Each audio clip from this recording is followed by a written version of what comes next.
I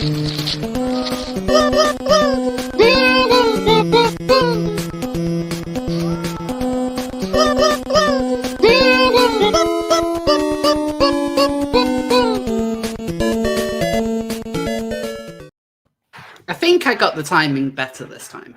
I think I did. But anyway, welcome everyone to this week's edition of Seal of Approval. Just as a bit of a heads up, one thing we will absolutely not be talking about today is the recent COVID restrictions that have been brought into the UK, because as a lot of you could probably gather, I am fuming about it. And I do not want to talk about bloody COVID again. I do not want to get the stream taken down. I am. If you want to hear me rant, you can go on Twitter. I've been ranting about it for the last couple of hours. But this is a wholesome place for seals and basic trannies. So that is what we're focusing on today. So as you can see, we've got quite a few special guests here. Some people who are new to the channel and other ones that's been quite a while. So let's start by introducing the newbie. So Sinead, this is like one of the first times we've ever actually spoke, I think. I've been following you for a long time, but I think this is the first time we've actually sat down and spoke together, so that's nice. Yeah, it's like I've seen your name pop up a lot. I've followed you on Twitter because you're doing a lot in basically about 4D transitioners, as it were. And I don't think I've ever actually got a detransitioner on the show before, and I do think it's important, especially with the kinds of conversations that we have like here on Seal of Approval about trans issues, to kind of have that detransitioner angle in there as well, because there's probably stuff that I'm not fully understanding as well, because a lot of my interactions with detransitioners from years ago was, and I think Mars, I'm sure I've had a chat with you about this, there's quite a lot of them that are quite militant, and it was along the lines of, well, transition didn't work for me, so therefore it shouldn't work, it's not going to work for anyone else. Yeah, I've come across that as well, and I thoroughly disagree with it. So I'm sorry if you're looking for controversy, because I know transition works out for a lot of people. So you won't hear an argument from me there. But also, I'd like to welcome back Buck Angel. Hey, thanks for having me. And what a great bunch of people you have here today. I'm super excited to have a conversation with people who actually want to have a conversation. So thank you. No, I'm really glad to have you on again. I think the last time you came on was the Seal of Approval Christmas special. Yeah, I think so. From last year. Last year. Wow. A lot's changed. I know, I have been considering doing another Christmas special, because that was a hell of a lot of fun. Especially when I basically had Count Dankula as my co-host throughout the entire thing. Excellent. And also we have Mars. Yeah, of course. Cool. Hi guys, thanks. Why did it sound like such a bummer that I was here? It was basically there's also that piece of shit. You're shit starter. You're a shit starter, dude. Minion Mars. Minion Mars. And also joining us this week, as as a Seal of Approval tradition, we have our ultimate special guests, the Seals of News. But as you can see, they have no news. They have no news this week. I mean, there is one or two news stories, but one of the things that I really wanted to talk about, why I've got everyone on here, is because I'm right in saying that all of you are involved with something known as the Gender Dysphoria Alliance. Yes. Yeah. And so that is something which I would like to talk about, because a lot of the time when we have these movements set up for, let's say, rational, level-headed trans people, they get set up, and there's always a little bit of fanfare, and then they inevitably descend into bitching, and by the end of the, within the space of a month, everyone's been at each other's necks, and it's abandoned, and then the cycle will renew. like a few months down the line. And like people have forced me to get involved in those kinds of things in the past, which is why I'm always quite skeptical. But the Gender Dysphoria Alliance has actually not fallen victim to that cycle, from what I can see. No, really, we're very lucky. We're very lucky, my friend, because first off, when we started it, we got all these great people to join us because they knew our objective is not to be shitty or be mean or be angry. That's not our objective with the GD Alliance. It's our objective is to let people have information that's being withheld from them. It doesn't mean that we have anything to do with a bunch of those other people who are spewing all kinds of nonsense out there. We have a direct focus, and that's why we're not getting ourselves in trouble. Now, we did release a statement early on about AGP, and that caused a lot of controversy because, as you know, AGP causes a lot of controversy. But at the same time, what it did is it put us in a space where people started to hear us and listen to us because, controversy does create some form of change. So what was your position on AGP then? So my position is AGP is real and it's an actual diagnosis, and I believe in AGP, and I do not believe that it is. I think what we're trying to say is stop shaming people. There are actual, trans women who acknowledge their AGP, and so they are on board with us, so they are part of the organization, and so we want to, some people in the trans community are trying to silence that and say it's not real and that it's bullshit and blah blah blah. But we have actual people who feel that they have AGP, so we give voice to that. And we feel it's important to give voice to that. And there are different kinds of gender dysphoria. And so really in a nutshell, that's what we're doing. We're giving information. We're not pushing. We're saying this is real. This is what we want to talk about. And we don't want to fight with people. We don't want to get into this insanity of name calling and all that. We really just want to be an organization where people who are looking for, and especially parents who are looking for information, can come to GD Alliance with the information there. That's it. Yeah, and I think you and I, Rose, have been involved in like the trans discourse. Maybe around the same time, you probably stepped in earlier. And obviously, you and I have tried to jump into these groups, but it never really worked out. And I think it's because they didn't really focus on medical or anything like that. It was just kind of coming from let's form an alliance of like rational trans people, and that always turned into a pissing match with like what beliefs are rational and what aren't. And with this, I mean, the thing is, like, as soon as this got backlash, I went back to the website. I'm like, I'm pretty sure our mission statement there's nothing crazy there. I read it like 3 times. I was like, okay, I can get on board with all of this stuff. So for anybody to be pissed off about that should tell you that they're like ideologically driven, because as soon as we got some controversy over it and backlash,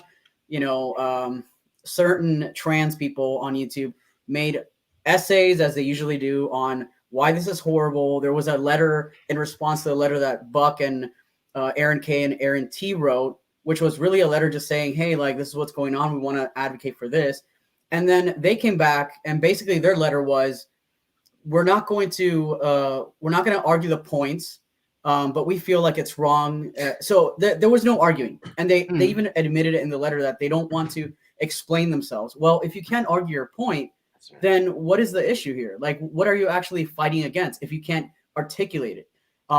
So it's crazy. But yeah, I think this is awesome. I'm happy with it. I've never seen them put anything out where I'm like, no, I'm totally against this. Like, we've been pretty good about focusing on just the medical and research, which again, a detrans, trans, even people with, like, well, it doesn't matter. You can't argue with it, because to me, like, are we following the science here, or? That's what stuck out to me with the Gender Dysphoria Alliance, because it's one of those organizations, I would dare say one of the few, that acknowledges that, people can suffer from gender dysphoria, and then that's it. They might be trans, they might not be, they might transition and regret it, they might find other ways to deal with it, or they might transition and absolutely flourish as a trans man or trans woman. There's a big problem of talking about trans issues when really what they mean is gender dysphoria issues. And there's been like an absolute skyrocketing number of people, specifically young people, specifically young women and girls, going to these clinics with gender dysphoria. And so to see an organization centered on the evidence-based care for people with this condition is just far, far more useful and compassionate than a bog standard trans organization that doesn't give a shit about anyone that doesn't plan to transition. But bear in mind, a lot of these organizations don't focus on gender dysphoria at all. In fact, it's something which over the last decade has been pushed more and more and more to the side, and it kind of needs to be to fit their narrative. The way that they approach it is an expression which I often use, which is an open border on gender. And what I mean by that is anyone can come at, anyone can identify as whatever they want. They can say that they are that. And as a result of doing that, the initial condition loses all meaning. Yeah. Like the example of woman is probably the absolute biggest one, because I think the term woman has been diluted beyond all recognition, because it isn't even just trans women who's in it. It's literally anyone who identifies or can as a woman in any capacity. And that often includes a non-binary person who is biologically male, but just says, oh, you know, I identify more with women. I identify more. And they don't ever kind of explain what that is without using kind of almost like academic terminology, or specifically terminology from the likes of queer theory, which to your average person, they're never going to understand it because they don't speak that kind of that kind of vocabulary. And so whilst they're focused on that so much, there isn't many organizations I can think of that really talk about the medical side without trying to paint it as a free-for-all. Like, for example, whilst I'm on this tangent, I might as well bring up a story from the UK over which happened over the weekend. We'll come back to, because most of this video is going to be talking about the Gender Dysphoria Alliance, so we will be coming back to it. But I just kind of want to show this to prove my point. So here is this is from Pink News. Basically, a protest happened outside an NHS headquarters over the weekend, and the protest was a die-in. So the idea being that all the protesters would lie down to symbolize the amount of trans people who have died as a result of the NHS not giving them the care. And that, like I mentioned this in a video I put out yesterday, these kind of like horrific statistics that they love to play with and really kind of big up as it's a big problem. They don't actually exist, but you know, they can use the shock of like, you're killing people. Well, statistically, Rose, do you know how many trans people have died in the UK over the past however many years? Is there a surprising number there? In what way? Are we talking murders? Are we talking suicides? If you know both, that would be good. I know murders, it's about, I believe it's between 9 and 11 within the last 10 years. Oh, okay. Within the last 10 years. It is a well, low clearly you're number. all being genocided then. Well, yeah, I mean, stop trans genocide. But they use NHS as a fairly popular like punching bag, because the NHS is very slow at treating trans people. And the reason for that is there's simply not enough funding for all the different kinds of, you know, like services that the NHS has to provide. Like, you know, it doesn't matter how much money you throw in there. There's so many different conditions and stuff. There's only so much a budget that they can use. And when you have a system with more and more people jumping through it, way more than like 10 years ago. Like, bear in mind, when I started transitioning, I think I waited about 6 months. Now it's closer to 4 years. But a lot of this is just because they're swamped. They're swamped with people. So may I ask you, the reason that they did the die-in is because they're saying that there's not enough services for trans people to move forward. Is that what they're saying? Kind of. Yeah. Kind of. But their response isn't for there to be more clinicians for gender identity clinics, for there to be more, you know, surgeons, specialists, psychiatrists, the kind of things that I'm sure everyone here would agree with is absolutely necessary as a part of a healthy transition, right? Yep. What they advocate for is a consent-based model. So what that means is they ask for the hormones, and then it just gets signed off by someone. Oh, Because so they that's know like the best. that's the self ID thing, right? Like, I'm Yes. trans, give me. So I'm gonna say this. I personally don't care if you're an adult and you want to do whatever you want to your body. I have no issues with that at all. Same. If you're an adult, you can do whatever you want. It's your body, you own it. Mhm. Even a youngster owns their body. But that being said, youngsters have a much more difficult time making choices that will affect the lifelong. We have a youngster, Sinead. Is that how you pronounce your name? Sinead? You think I'm a youngster? I call everyone youngsters. Buck. You're younger than me. But you know what I mean? Like, so what I'm trying to say is, young kids who are transitioning at 12 and 10 and all of this because their parents think that's why Gender Dysphoria Alliance exists, because I don't believe, and I think Mars might agree with me, that they're getting the appropriate information. They're only giving one form of information. If you don't transition your child, they're going to kill themselves, which is complete insanity. And that's not true. And so, of course, I'm a parent. Parents are going to freak out if they hear that. They're going to totally go with the flow. So what I see the issue here is this self-ID thing has completely destroyed our community, and why we have detransistors, and why we have people struggling in this, and why we have children saying they're trans when they might just be gay kids. And so, we have so many underlying things that are coming from this system that's just like, well, we got to give you hormones because you must be trans. I mean, it just blows my mind as an older transsexual man. It blows my mind how easy it is for anybody to get a substance that is not necessarily going to be okay for your long-term health, and is not going to work for you, and is going to make things happen that are irreversible. Am I right? I agree. There's one way. There's one way to cope with dysphoria. There's one way to identify it or not identify as trans. It's just like a one-way thing. Like it's dumb because we don't do that with anything else, right? Like depression, anxiety, whatever. There's multiple ways you can treat it and deal with it. But with dysphoria, it's like you're stepping into this gender therapist's office and you're stepping out with one solution. And if it doesn't work, you detrans and you're basically SOL. There's no detrans way to cope with dysphoria. And by that, I mean, like, a lot of detransitioners, am I right here, Watson, have dysphoria still. You have to figure it out on your own. You're completely isolated from any sort of exploratory therapy, because that's obviously conversion therapy. So, I mean, the therapists that I've seen were so uncomfortable with the topic of detransition because they thought that simply talking about or acknowledging a regret case would mean that they were transphobic, which, obviously that's not true. I don't think I'm transphobic in any way, but I will push back a little bit. I might be the odd duck here. But I wouldn't say I don't care if you're an adult, do what you want, because we have a lot of young women in particular who are struggling with eating disorders and body dysmorphia and sexual abuse and things like that. So I don't think they should just be able to walk into a clinic and walk out with testosterone. They need therapy. It doesn't matter if they're 21 or 22. They're still young and they're suffering and they need proper care. I agree with you on that, Watson, 100%.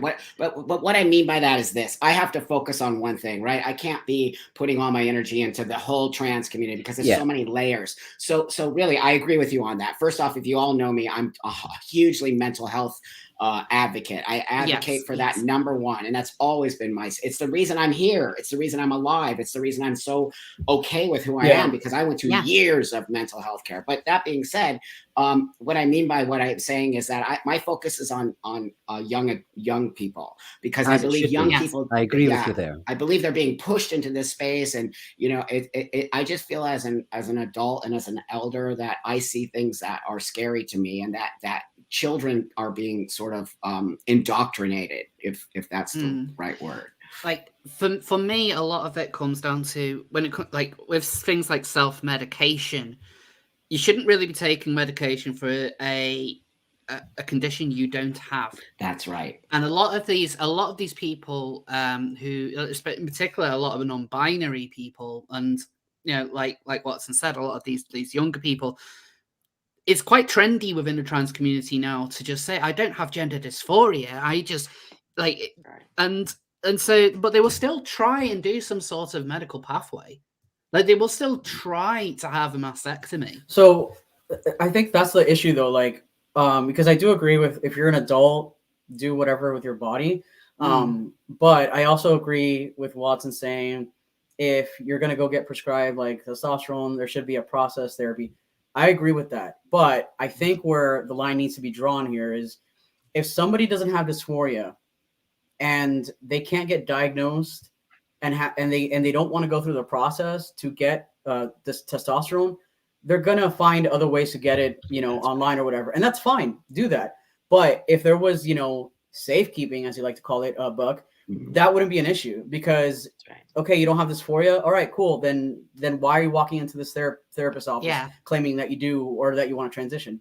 You do that on your own, figure it out. But you don't get to like hijack what we use, those of us that actually have dysphoria. That's right. Yes. Like those Isn't that the thing though? Like I know that you've all suffered from gender dysphoria, and hopefully that's alleviated with transition. Yeah. How insulting is it as a trans person who sees it as a medical transition? Transition is the treatment for the condition.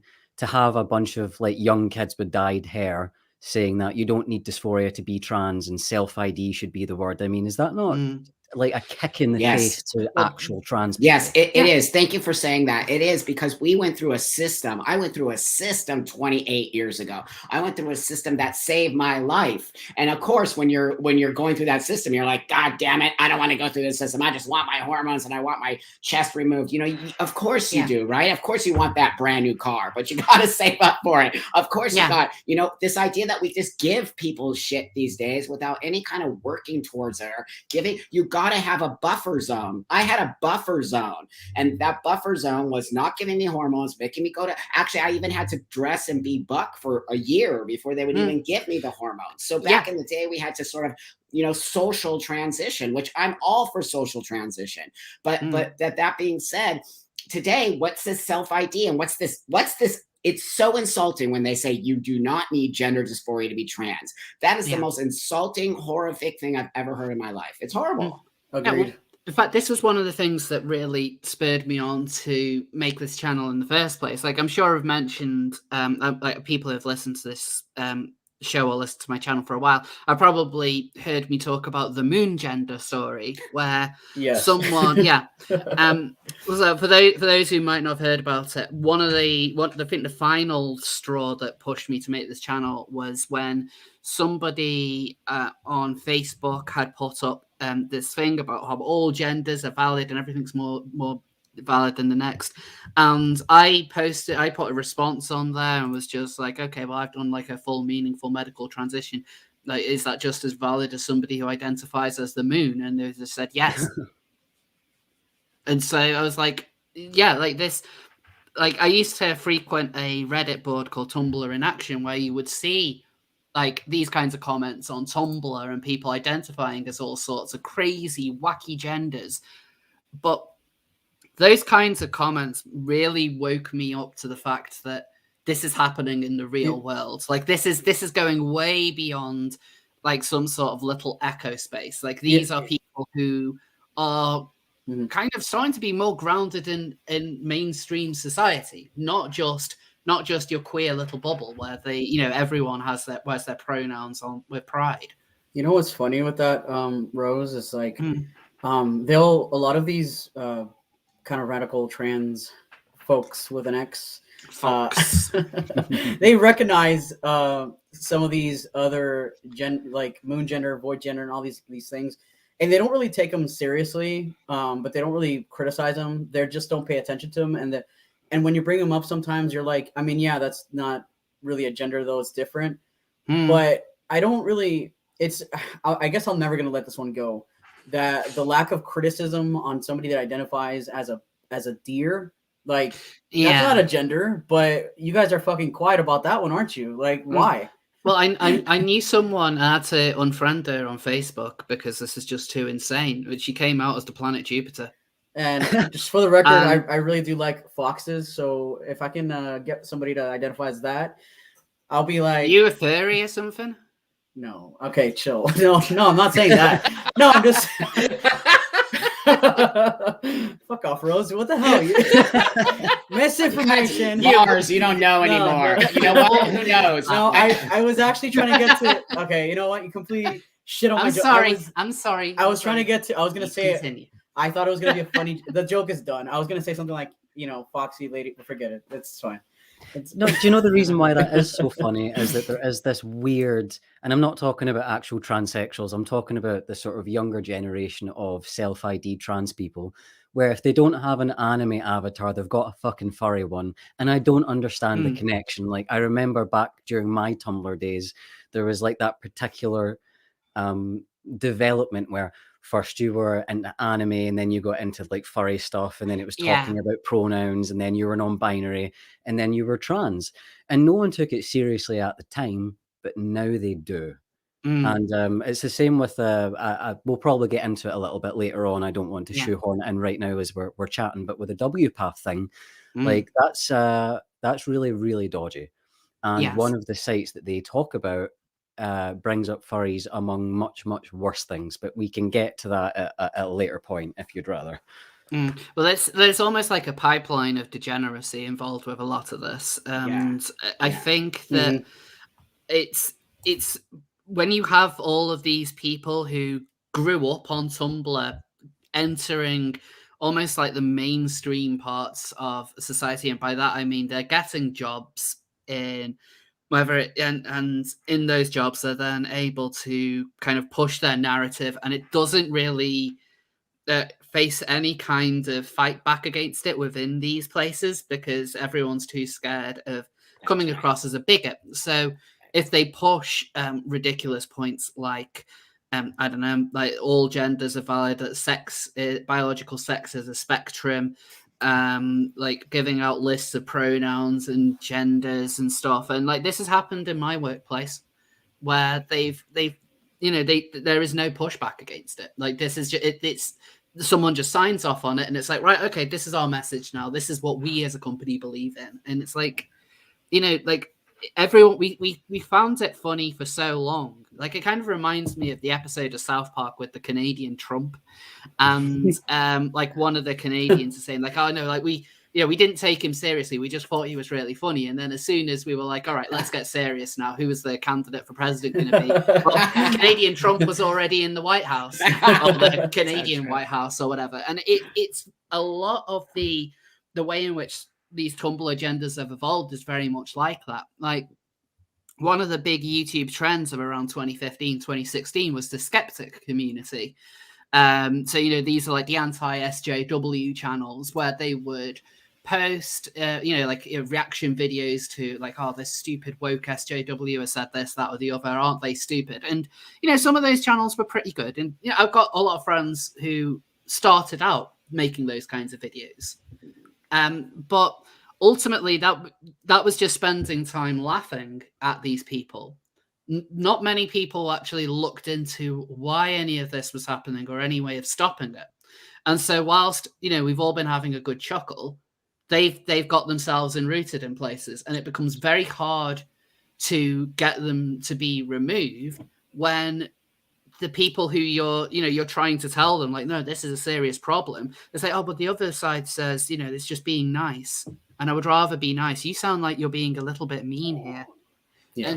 I think, Rose, I think that's actually because people just thought it was just fun. It's something kids are doing, and then they're going to get over it and they're going to do their next thing, right? I mean, I kind of thought that early on, like when all this pronoun stuff, all the furries, I thought all of it was just something kids were playing with I thought it was just a thing that I had no idea that it was going to turn into something so what I want to say is I do think kids are easily manipulated. I mean, I think kids can easily be indoctrinated, for a lack of a better word. I think kids are always looking to belong. I think kids, especially now during COVID, and during this 2-year period of time, it was a time where a lot of depression started happening. Kids were isolated. They went on the internet. And that's why I think during this COVID time, really this whole trans thing became so much more powerful, because because kids didn't get to socialize and kids didn't. So they had to find Yeah. a group online and TikTok. Oh my God. And so they all, the Z, them, every day I see this new posting of a new pronoun and a they, them. They're talking like this. My they, them, I'm like, what is happening? These kids are going to be so screwed up when they try to go get a job or they try to like be part of society. And I do laugh at it, but at this point now I'm very concerned for the future of the They're youth. not going to be taken serious in society, and they're going to have a hard time finding a job. And then when they can't find a job because they're a ridiculous identity, they're going to turn it around and be like, well, trans people never get hired because of this and that. And it's like, what are you talking about? I could get hired basically almost anywhere. That's probably because I'm not showing up expecting to get hired, acting like I'm ridiculous with ze, zer, they, them. That's right. I mean, it's a huge bet. Again, like it reflects on us and it makes us look like a joke. Right. Like nothing is serious about who I am. Dysphoria isn't real, and that's right. I am like it's really, anyways, whatever. So I want to say something to Moritz, one of your people in your chat. And it says, I'm a bit confused. Some of you seem a bit bitter on the hardness on transition before, but surely it should be more, I missed it, it went away. More aimed at optimizing. Right. Okay. There it is. Yeah. So that being said, I just want to say I'm not bitter. I come off that way because I'm old. I'm over it and I'm jaded. But that being said, I'm not bitter. What I am is concerned. And so my concern comes off as it could be a little bit harsh because I care. I care about my transition. I care about the transition of others. It saved my life. I would not be here. I'm the happiest tranny in the world, I think. Maybe it's like you guys, and I want that. That's what I want. But that's not what I see. So my bitterness is coming off that way because I'm concerned with how lax and easy it is for anyone. Look at Watson. Talk to Watson. Let's hear what's going on with you, Watson. What's happening with your detransition? What kind of medical problems are you having? What is it that's really? I want to hear from you. Sorry, just before just before you did, there is another super chat which I need to read out before I forget. Okay, yeah, right on. So Ian Needham with the £8.99. Thank you all for doing what you do and talking about this. It is so needed. Love to all of you. Thank you. Yeah. Sorry, Watson. Sorry, I just I mean, and Watson, you're not leaving me hanging here, are you? No, trying not to. Okay. I got my coffee, dude. All right, I don't want to be the only one. I mean, I'm going to assume on the part of you three that when you were transitioning, you got very good care. That the therapy was, for lack of a better word, adequate enough. But everyone can have a story and stuff like that. But I think we all agree that clinically neutral, non-ideological exploratory talk therapy is it's an absolute must prior to any kind of medicalization. Whereas I didn't get any of that. I walked into a clinic and said that I was trans, and they just kind of ignored everything else. I was mental in my 20s. Like I was mental. I had psychiatric stays and everything. I was nuts. Right. And none of that was explored. And within a couple of months, I went from my first evaluation to injecting my sustenance to 50. So it probably shouldn't really be a surprise that I ended up regretting it. But that doesn't mean that I don't think transition ever works. And I think that for someone like you, Buck, I've listened to your story a lot, and you talk about how long it took and the amount of reflection you put into it and stuff like that, and that your therapists have worked with you to make sure this was the right thing. That should be the way it is today. And it would be that way if the activists hadn't shoehorned their way in and fucked everything up. So like, obviously, like if you're trans and well, I won't use that word. If you have gender dysphoria and you're going to benefit from transition, you wouldn't push back against the therapy. You'd be like, bring it on, because I know that this is what I need to do. Only the most self-entitled, childish person who would walk into a clinic and say, throw safeguarding and proper practice out the way and give me what I want. We don't do that with any other medical condition. Absolutely. If you don't mind me asking, how long ago did you start transitioning? The medical aspect or the social? Yeah, the medical aspect. I started injecting testosterone in 2015. Right. And okay. I injected for almost 5 years. Right. And okay. I've been off it for just over 2.5. Okay. So that kind of as what I was expecting. Because when I was going through things, the process for me was very slow. I had to have several psychiatric evaluations Did you before I say was you were 10 eventually. years ago, Rose? It was, yeah. So right. So I started through this, tried to go through the system in 2009, and my GP and the local kind of health authority didn't know what to do with me, so they kept bouncing me back.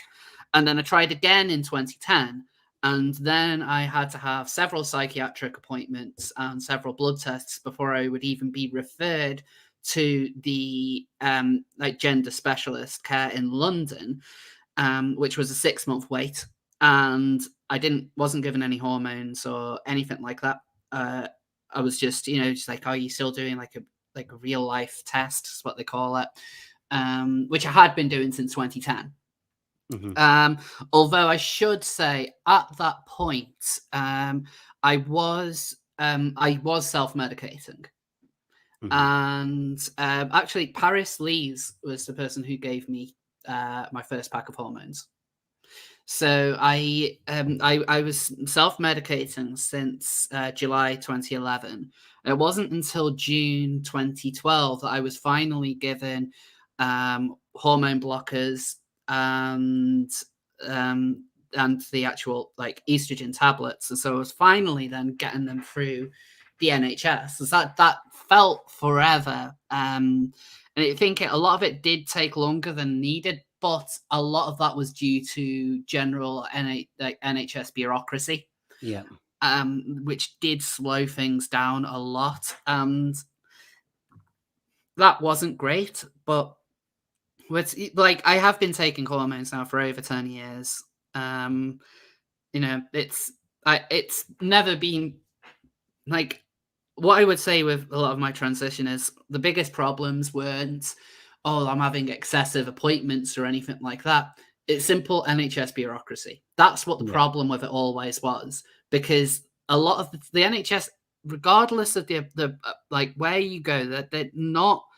I know they're a very highly revered system in the UK, especially through COVID, but a lot of the time you'll be referred to places and then you'll be bounced back and then you'll be bounced to and fro, and you end up not getting anywhere until you make an actual complaint to someone, and then all of a sudden they know where to send you. And I've had that for mental health. I've had it for problems with dizziness that I have. And so a lot of the problems were down to that, not down to actually seeing specialists, because I found that very helpful. I saw this psychiatrist in Wales twice, and those appointments were really, really helpful. They were really helpful. I never had to feel like I was, had to give specific answers or anything like that. It always felt like an open and honest conversation, and then I would be referred on. And that's the way that the process should be, which is why I, particularly with the waiting lists the way that they are, my biggest advice to someone who is transitioning is go private. And have that as a necessity. And if you say that you can't afford a private appointment, first of all, they're not as expensive as you think. And second of all, you really should be working and living as the gender you're transitioning to anyway, because they expect you to do that. They expect you to be at least back in my day, that was the assumption, was you did the real life test to be sure that you can handle it. That was the main purpose of it, and that's why they went on a period of 2 years. I imagine that, for lack of a better term, veteran trans people like yourselves, you must hear the stories coming out today where people are saying, I got my hormones in the first appointment. I got my hormones over a phone appointment. That must blow your minds. It does. How easy it's become. It blows my mind, but I'm going to say this. Back in the day, remember how old I am? Back in the day, we all self-medicated. So that's not new, right? We all know that. I mean, I can tell you all my trans women friends 30, 40 years ago had to self-medicate because we didn't have a system. So there's, pros and cons to all this. We need a system. Yeah.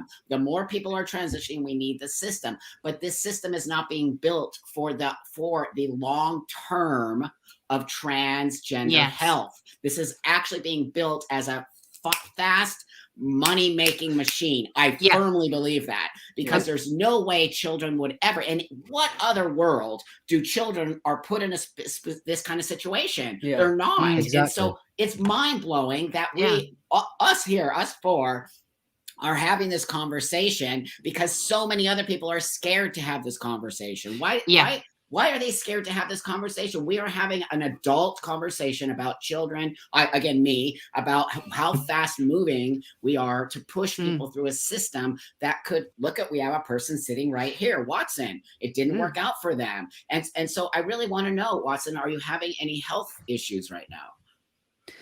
I've never really spoken about it because it's a little embarrassing. I won't go into detail, but I will say, I've because of my testosterone use, I got bladder issues from it.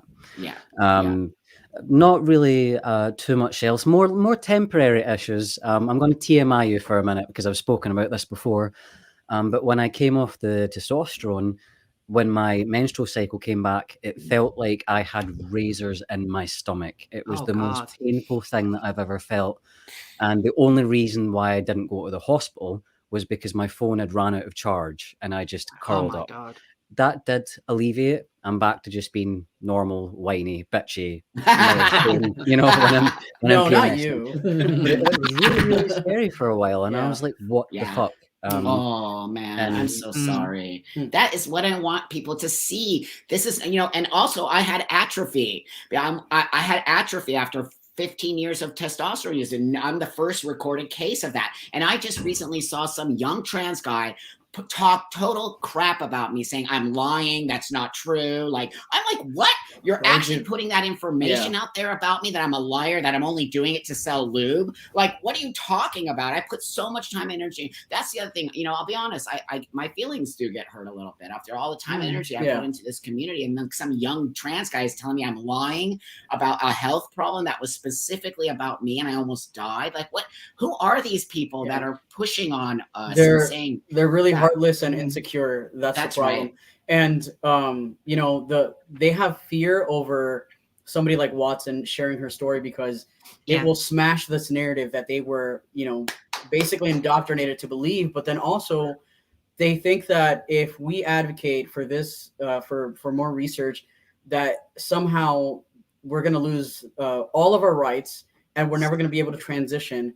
That's right. Which I'm not going to doubt that some people might use Watson's story or other detransitioner story to want to say, so trans people, it's actually a bad outcome, we should just remove it all. No, that absolutely does happen. Right. I've seen it happen. Yes, it will happen, exactly. But I think that if we all actually agreed to advocate for more research and better healthcare, we would beat those types of people to the punch, right? Like, I mean, I think that would stand out way more. Instead, we'd rather do this infighting thing, which is absolutely insane. Absolutely. And Buck, I completely relate, right? Like, I have pretty thick skin. I think you do too, and Rose. Yeah. But sometimes they go so far, it is hurtful. Sometimes sometimes it comes at you like 20 comments a day, and it does hurt. And these people, like, they treat us like nothing phases. We're still human beings. Well, like they are worse. But at their worst, they are like they as much as they talk about how horrible the gender critical crowd is, only like the kinds of comments I've had about me, my appearance and stuff like that, whether it's from the gender critical crowd or some of the more based right wing like people who have been watched streams and shows that I've been on, the abuse that I've had from them pales in comparison to the awful things that are said about me. It's like anything about me is like kind of considered like go free, as it were, and just you can shout and target whatever you want. Like they get very, very, very nasty about it. And then when there's like, but you're like this when you talk about people like Jessica and Eve, because you call Jessica and Eve fat. And I'm like, yeah, but Jessica and Eve is a genuine monster. Like, totally. Like, what are you talking about? I don't really want your sympathy for Jessica and Eve anyway. I've seen what makes you cheer. I've seen what makes you cheer. So like you've already shown your hand in there. So I don't give a shit about your two tiers of morality. Like they are they are the harassers here. They are the bullies. No, but what's so bizarre to me is because we have a different opinion about what's going on in a community, right? A quote unquote community. We're like these bad people. That's what people need to see. That is not a community. That is a cult-like behavior. When you are going after people who do not agree with you because you're supposed to agree with this whole trans narrative or else you're not trans, that's a cult. That is not a community. Yes. I've been in the LGBT community for 30, 40 plus years. That we've never all agreed on everything. We've never said this, and this. We've always sort of had our own past, but came together to help each other. The narrative that's being spread within the trans community is lies, deceit. It's hurtful. It's tearing us apart. It has nothing to do with being transgender at all. There's some weird thing going on. And that's why I sit here and I speak out, because it is not, that's nothing to do with transgender is not a political space. No. It's a medical space that you have to get yourself together. I wouldn't be here if I didn't transition. I keep saying it over and over. It saved my life. It's important to recognize what the actual problem here is, though. A lot of times gender critical people will talk about transgender ideology. There isn't really such a thing as transgender ideology in the way that they understand it, or at least that's not what it's called. That's right. The problem is, and it always has been, queer theory. That's right. Queer theory is incredibly radical. It seeks to dismantle the way the taboos within society, initially focused very much on sex and sexuality before moving on to gender, when that became the new thing to tear down. That's what when you have all of these different non-binary people with all of these different wacky and wonderful genders that whether they change everything about themselves or nothing about themselves, but don't you dare call them a man or a woman. That's right. The whole intention of all of this, to redefine what it means to be a man, to redefine what it means to be a woman. You've never had that in human history. Never. There's never been that, because everyone's already understood. That's right. And I transitioned to be a man. I transitioned to be a man. That's what I want to be. Go fuck yourself. It's just really, really important to recognize that that's what the overall aim is. That's right. And they are very. Did you actually drink it all, Watson? That's right. That's why I'm outspoken about sports. I'm outspoken about what I did to transition. I transitioned to be a man. I did not transition to be trans. I already have mine open and ready to go. None of you are redefining what it means to be a man or a woman or anything like that, because you don't need to. That's right. These things were never in debate, but now they are. And now they are. I like how they're having a conversation and we're just like I'm having this like big impassioned rant, and then I just kind of look to the right on the screen and like you two are like neck and beard. Watson keeps just challenging me. She keeps like taking a chug of her beer. Okay, Watson, you can tell Watson. Are you sure you want to go drinking with Watson, dude? No, she'll kill you. I can't wait for you guys to come over here so we can all get ripped. Watson would we're gonna be out of control. Watson would probably have to carry me home or something. I wouldn't make it. I've got some super chats to read out. Comic Nut 64 with the $10. Once again, as the cishet whatever, I don't care. When people see these gender fun people on the streets, they think what a freak show, but they're loud minority. That's what that's why you guys are needed. Yeah, absolutely. Thank you for your some of the stuff comment. that's out there is insane. It's embarrassing. And for Moritz Strip Matter, another €4.99. Thank you.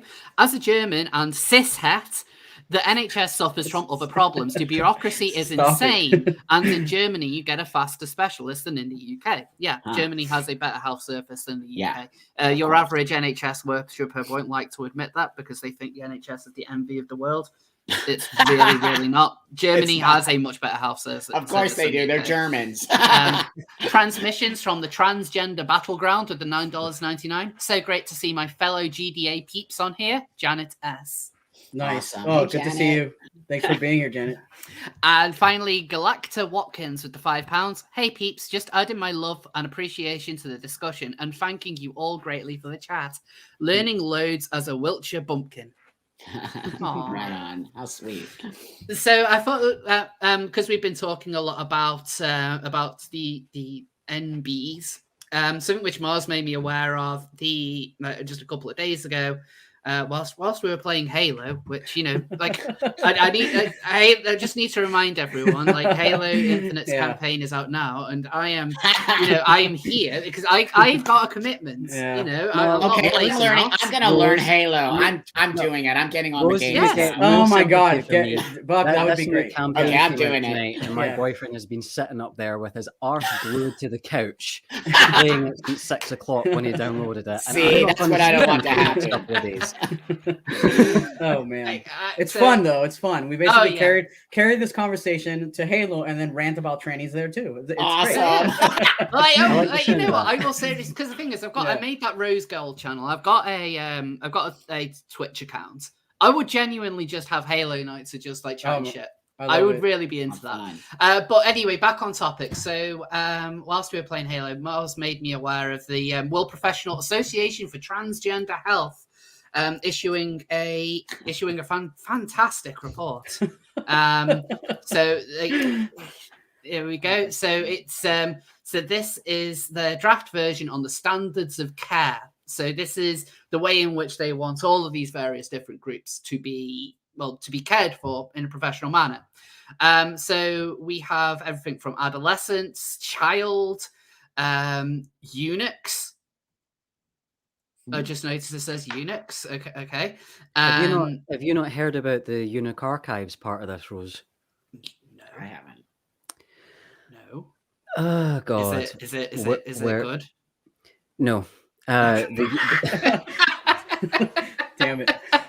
The Eunuch Archives is mentioned, and if you actually visit it, which I did last night, you can find stories about bestiality and paedophilia and people getting off to watching animals getting castrated, and just pick your madness, that this idea that, it's just about people who want to become a eunuch because it makes them their truer self.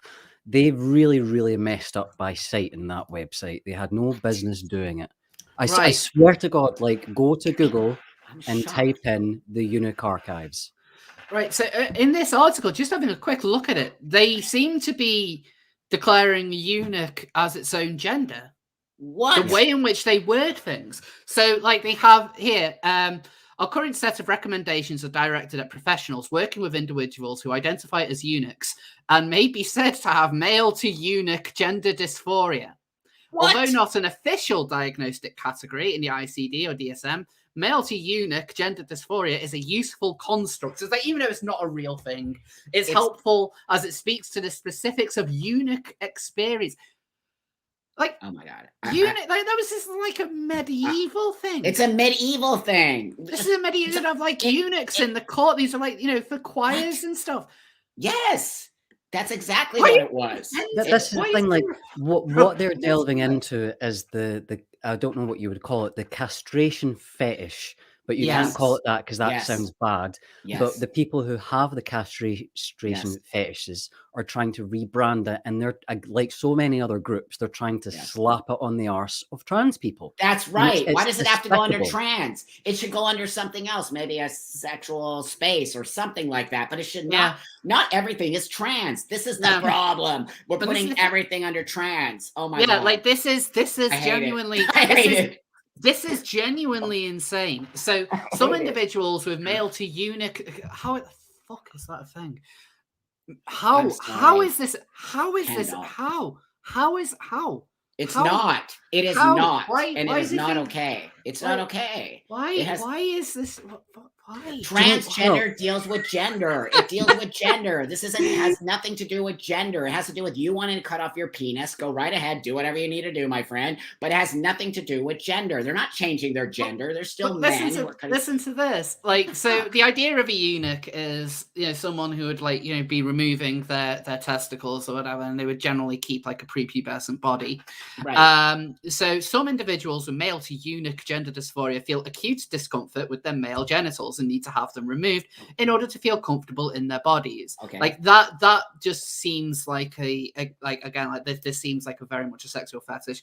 But then it says others are indifferent to having male external genitalia. Well then, how the fuck are you a eunuch? What? It's like I identify my as God. I identify as a eunuch. No, I'm not doing anything about it. That's I'm right. still keeping my balls and everything. That's right. But I am now a eunuch. That's Can right. can I point out something very quickly before Oh, I disappear for a please. pee? Yeah. You know who Marcy Bowers is, right? Yeah. Yes. Well, a lot of people like might have heard the name and think, oh, the president of WPATH or whatever. I've actually spoken to a lot of people recently who didn't know that Marcy Bowers was the one who performed Jazz Jennings' surgery. Right. Oh. And you remember the infamous quote that Marcy Bowers said while taking pictures of this young person's genitals, and that Marcy Bowers said, "You could be a porn star from all the pictures I've taken of you." Jesus Christ. So you tell me how that's appropriate and have fun, and I will be back in 2 seconds. Jesus I mean, Christ. let me just say this real quick, because everyone knows I work in porn. I mean, that's why I created my Yes. brand, everything. So that being said, porn gets a bad rap. It's this thing. My porn has nothing to do with where I'm at right now, where we are here. I'm also an activist. I'm also a person who's very outspoken about things. My porn world is over here. But that being Yeah. said, I will say stuff like that is inappropriate. The accessibility to youngsters to porn is it's not okay. I'm very active in creating spaces that kids should not be seeing what they're seeing on the internet. And I think that it's too accessible. Pornography is way too accessible to youngsters. So I just Yes. want to put that out there right there. I'm not Yeah. cool with that. No, that's fine. I get where Yeah. you're coming from with Yeah. that. Because when you're a pornographer, you're like the devil. Trust me, I get nailed constantly. Giggity. As there is no recognized public presentation for eunuch identified people in the West, why does there need to be? Why does there need to be? That's right. Why? Most continue to present socially as male. You know what I'm thinking? Mm.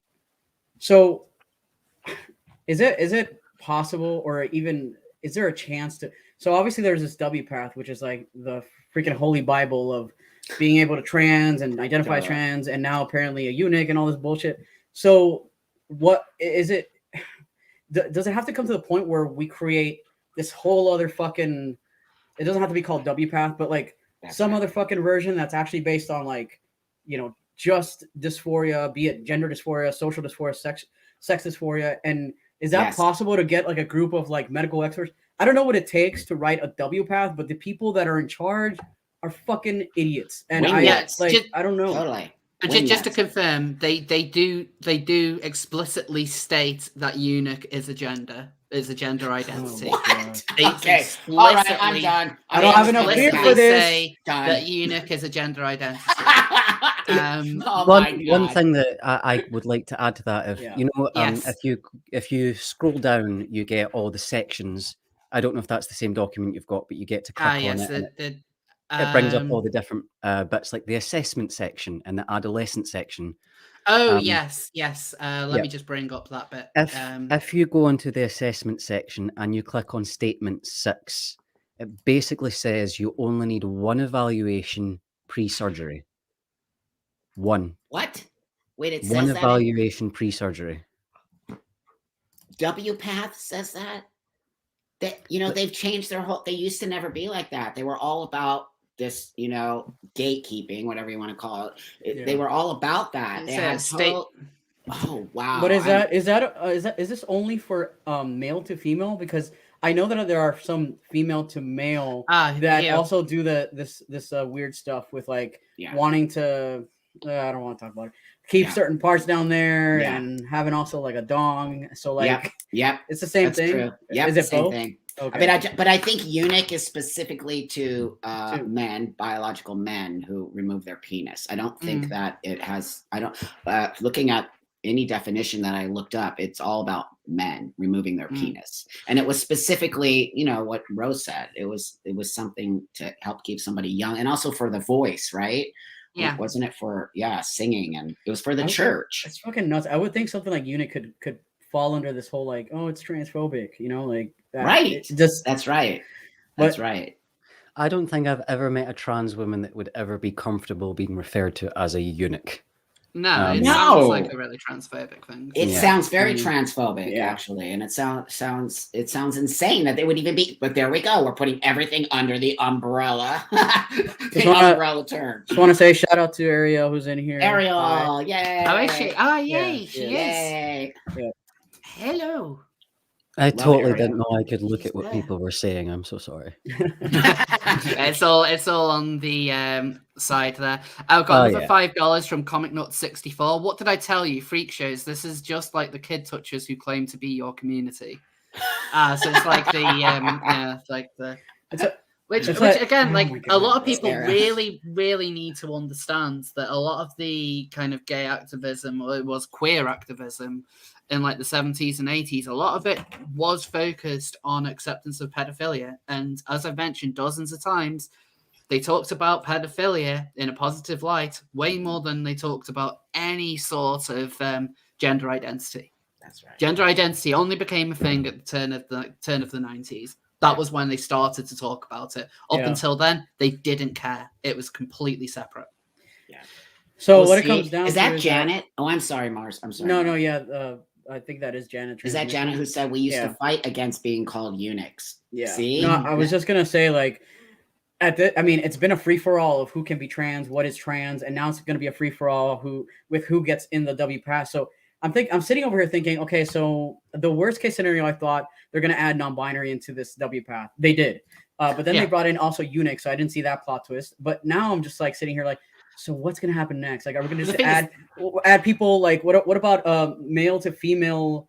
What about men that fetishize like being in diapers? We might as well add that. Just add everything because nothing means. I'll tell anything. you, you're right. Yeah. But let me tell you, early on in my career, in my porn stuff, I got hundreds upon hundreds of emails from men, biological men, who said that they always dreamed of being a man with a vagina. And I'm like, what?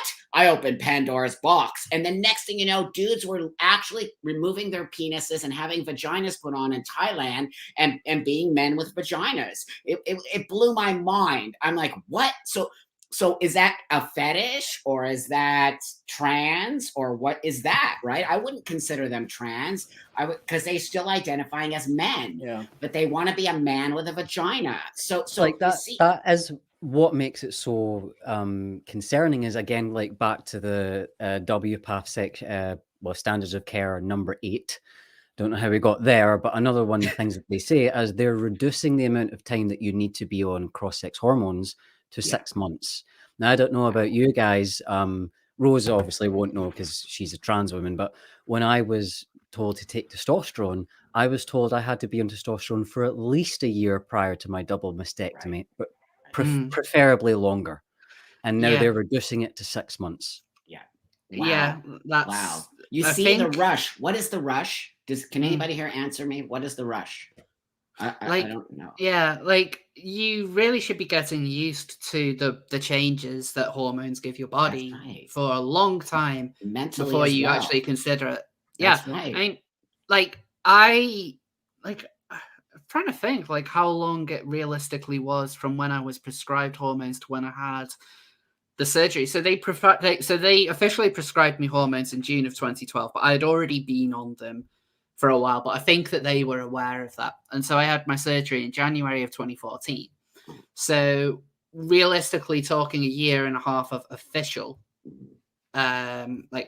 hormones, but then I had been on them for a long time. And then obviously you have all the various different appointments from beforehand. If we're working on a system where within 6 months you can just go to a clinic, get your hormones, and then have serious surgery, serious genital surgery within the space of 6 months, that's quite scary. That allows people to make very sudden decisions with irreversible effects on their life without any time to sit and think about, is this the right thing to do? That's right. Ariel, I just want to give a shout out to Ariel's super chat again. Because I said something, but I was on mute. Thanks, love. I really appreciate it. Love you. Right on, Ariel. You're awesome, Ariel. Thank you for coming and joining us, Ariel. Yeah, she's great. She's a great support. No, she really is. I love having her on. So hopefully I can get her on again soon. I can see Sarah as well. And Sarah, hey Sarah. Oh yes, Good people.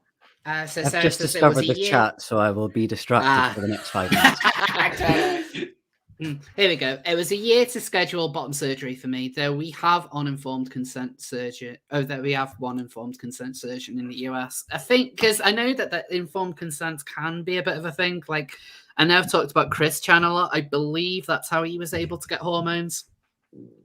Through informed. I didn't know Chris Chan got hormones. I knew he was doing like the whole trans bandwagon thing. I didn't know he'd actually. I believe I believe he does have hormones. He's done other stupid things to try and increase the the estrogen levels in his blood, like drinking soy sauce and putting soy sauce on everything. His whole life is documented online. You know he's not a trans woman, for fuck's sake. I know. Wow. Like, I want to do. I do want to do like. Well, I think I'm planning on doing like a year in review video, kind of like a trans stupid year in review. And so there's going to be a big section on like the downfall of Chris Chan, not because it's like hugely relevant to like trans activism and stuff. It's just because I have a real fascination. No, it is relevant. history. It is relevant because you remember when Chris was arrested, there was Of actual course. genuine trans activists coming out and saying you can't misgender her. It's like, go and fuck yourself. And then you had the whole thing where I believe he was initially put into a Virginia women's jail because they had recorded him as being female when he was arrested. But then that was quickly changed. He's quickly moved to a male prison where because he hasn't had gender reassignment surgery. And in Virginia, unless you've had the surgery, they will not put you in like a women's prison. Like they just won't do that. And I think at the moment he is like massively segregated from the other prisoners based on the letters he sent out. Although he does now also Jesus right now, doesn't he? Yes, he does. And I loved his like what I think it's like in his first letter where he comes out as Jesus and he says something like, just get one of those pictures of me and then put a beard on it and you'll see that I look just like Jesus. I feel like, so sorry for people that haven't been following Chris Chan for years because it's a lot to take in. But I know mean, it's a lot. So I have done a video on Chris Chan and the question of whether or not he's trans, like one specifically looking at his act or everything in his kind of history, which is like trans related. So if you're interested in learning more about him, then check that out, or just watch Gino Samuel's like 60-part documentary series. Like don't just dive straight into the quickie because you will have no idea what the hell is going on. But yeah. I was gonna jump in and just say shout out to Sarah who's in here and Gender Dysphoria Alliance because I saw that they popped in. So oh yes, I saw that as well. GDA. Right, so let's talk about the non-binary section because Mars, I know you said that you can't believe that this would come in, but this is an inevitability. Well, like, no, I can't believe, but I can believe. That's right. Yeah. Right on. So let's see how they introduce this. So non-binary is used as an umbrella term referring to individuals who experience their gender as outside of the gender binary. So what does that mean? Well, this includes people who may have had more than one gender identity, i.e. bigender. What does that mean? Not have a gender identity. What does that mean? Have a neutral gender identity, i.e. agender or neutoire. What does Word that salad, mean? basically. Have gender identities that encompass or blend elements of other genders, like polygender, demi-boy, demi-girl. What does that mean? And / or have a gender that changes over time, like gender fluid. How is that transgender? How is that transgender? If they don't want to deal with gender. That's what non-binary is. It's no gender. So how is that in the transgender space? But you've nailed it. Non-binary people erase trans people. That's right. They do. That's right. But here, the thing that I want to focus on here is imagine that you just hand this to someone because this is an introduction as to what non-binary is.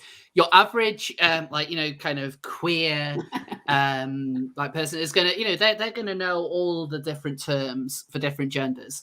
So this is probably going to be, this could be handed to a doctor. Let's say someone who might need to refer somebody on for gender dysphoria. And so they're handed this letter saying non-binary. Yeah. What they're given in this introduction is all these different language terms, like, neutral gender, not have a gender, more than one gender, a gender that changes over time, but they never specify. And this is the single biggest problem with NB language, because NBs are very good at kind of getting people, or getting companies and institutions to accept all of this as fact.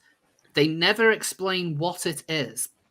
Have a look and find out, without using queer word salad, what does bi-gender mean? So if you want to discuss what a trans woman is, you could say that very easily. It's a male who identifies more with women, and so then has multiple medical procedures, like taking medication, having surgeries, and wants to be seen in society as a woman, even if they are not biologically a woman. That's how they want to be seen and treated, and that's how they want to see themselves.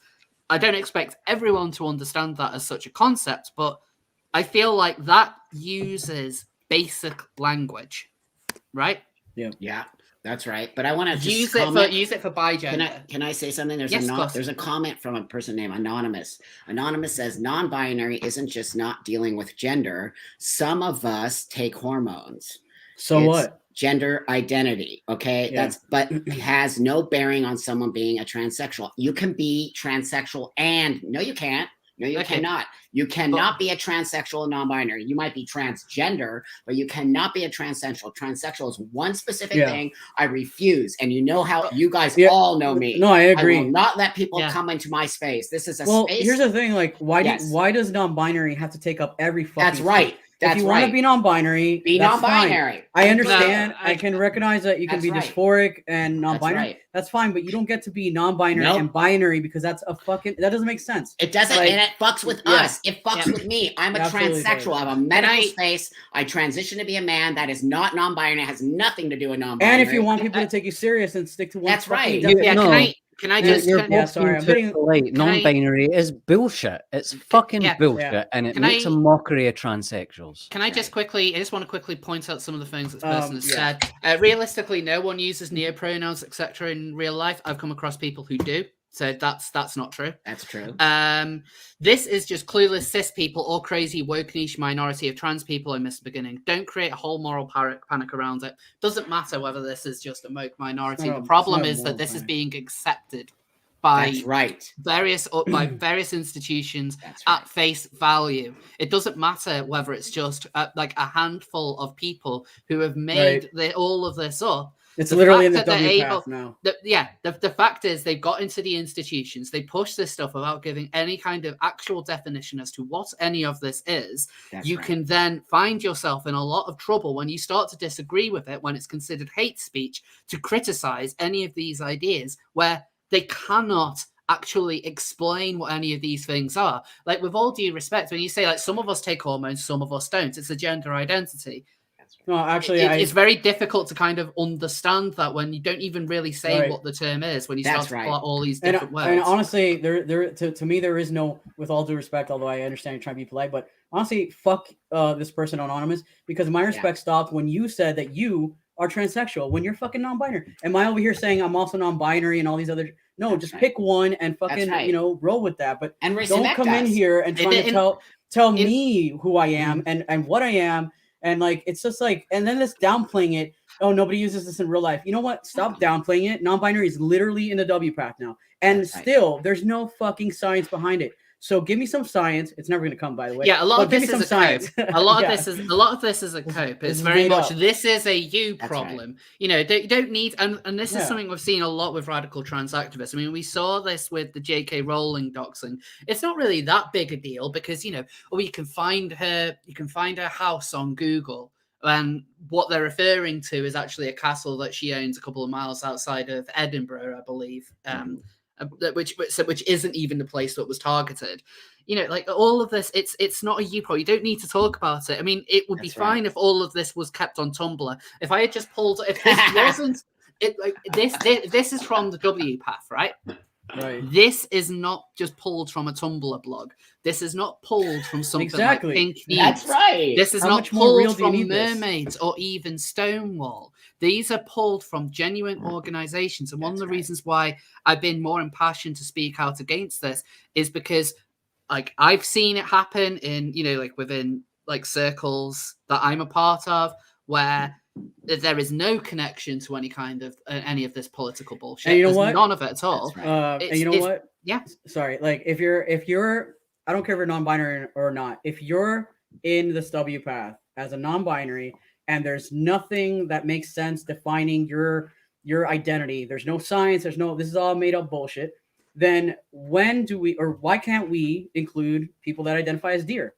Like, That's right. I want to hear this argument. Why can't we just include everything else? Let's just have it. Let's just fucking. Sorry, now I'm just getting annoyed by this.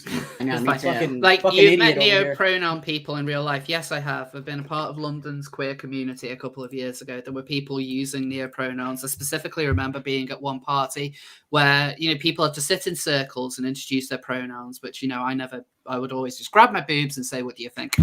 But I remember at one point, I can't remember exactly what this was for, but at one point, you know, like the people who were organizing it, we just like, you know, did you learn about anything about the people in your circle? And this woman stood up and was like, oh, we learned some new pronouns.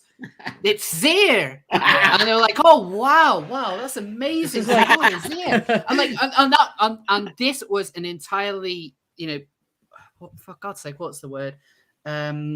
You know, there was an entirely sincere conversation. There was no hint of malice, no hint of mockery about the idea that this person, you know, they've just learned some new pronouns. It's like, holy shit, they've just released like a new fighter for Smash Brothers. Like, holy shit, they've just announced new pronouns for this gonk. And like, and it was treated very seriously. These things absolutely happen. If you are non-binary and you haven't come across this, I would be very, very skeptical if you're also part of a queer community and you have not come across this. And if you think that this is just such a niche thing, make fun of it. Call it out. Point this out to people, how ridiculous a lot of this is, how a lot of it sounds. Right, 100%. And see, and you will occasionally get a few people who will side with you and say, yeah, that is pretty stupid. They will not say it out loud. They will not say it out loud because you just need the one big name queer to stomp their foot and say, actually, guys, you're being really transphobic or ND-phobic. And then everyone gets back in line. They're using the word transphobic as if they're speaking for trans people. Like all these non-binary people and these gender queers, they don't know what it's like to be trans. They're co-opting what you guys have had. This is all fun and games for them. Nothing else. That's right. And they can pull out of it anytime they want.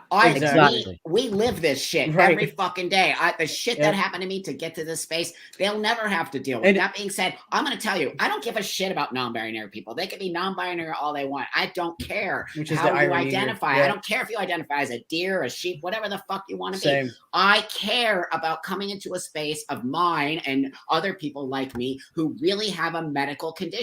The fact that people call me true scum and trans, I'm not a trans medicalist, true scum. I'm a transsexual man who fights for my rights and the rights of others to live and be like me. I don't give a fuck about everybody else. And that's what people need to understand. You will not come and roll over my space. I fought too hard to be in this space and it saves lives. It is not a joke that someone can just pick and be non-binary today. You go for it, non-binary people. And you know what? Stay the fuck out my space. And you know what, Buck? The amount of times I've heard you say you can be non-binary. I don't have a problem. You could be non-binary. That's right. You say that, and actually Rose say it. Everybody in here probably says that. We've never said you cannot identify as non-binary. You must abide by like what I believe in. Like do whatever the fuck you want. Be a unicorn. I've said this so many times. I don't care. But don't then turn around and say that I'm a transsexual in the same way that you're a transsexual because you're non-binary. It's not the same. I'm insulted by that. And yes, I'm pissed off because it's so irritating. You don't fucking know my life. Also, it's no different than people going around saying that I'm Latinx. No, bitch, I'm a fucking Latino. Fuck off. Like, damn. It is. It's the same shit. And it's like, normally, get off me, man. and it's normally people who don't eat, like Latinx. Anonymous. I call it transsexual. Somebody who transitions medically due to dysphoria is a transsexual Anyways. person. Yeah. How many times do I have to say it, Anonymous? That's just fucking- Transsexual. It is somebody who goes from female to male or male to female. That's what FTM stands for. M Yeah. to F stands for female to male. It doesn't Preach. stand for anything else. It's pretty basic. So Can why I- are you trying to say that you can be this when you can't be that? It's not possible to be a transsexual Because- non-binary. right. It's ridiculous. I will answer this for Anonymous because I know what they're going to say. And then They're we gonna should move point on because out I feel to- like we're Yeah. feeding this idiot too much attention. Yeah. What Yeah, we'll that's say right. is so Anonymous's That's response right. to that Yeah. will be is that there are non-binary people who medically transition. Ergo, they are transsexual. Whatever. I don't care. Anyway, let's go on. Let's actually look at this. So, like, we've looked at here we go. Non-binary people may use the pronouns they, them, theirs, or neo-pronouns. So these are the examples of neo-pronouns. Ear, Z, here. You've used the same fucking word twice in a row. Stop speaking Japanese, self. Rose. Jesus Christ. Some non-binary people use a combination of pronouns, either deliberately mixing usage, allowing free choice, or changing with social context. That's one of the things that always annoys me when you have this, like my friend Proper Horror Show has met someone who would change pronouns mid-conversation, and it pissed her the hell off. I remember her telling me about it. Some non-binary people use she, her, hers, or he, him, his, sometimes or exclusively, whilst in some regions of the world, descriptive language for non-binary people does not yet exist because they haven't infiltrated yet. Mhm. I mean, I go to fucking Japan and try and push this shit. Yeah, Go to like the really conservative areas of East Asia. They're not gonna get fucked. See with the whole non-binary thing though, like as much as we can laugh it off and say that it's ridiculous, they are starting to bring in nullification surgeries, Yeah. which are horrifying. Like, Yes. the fact that they're doing Wait, this, what you is know. that, Watson?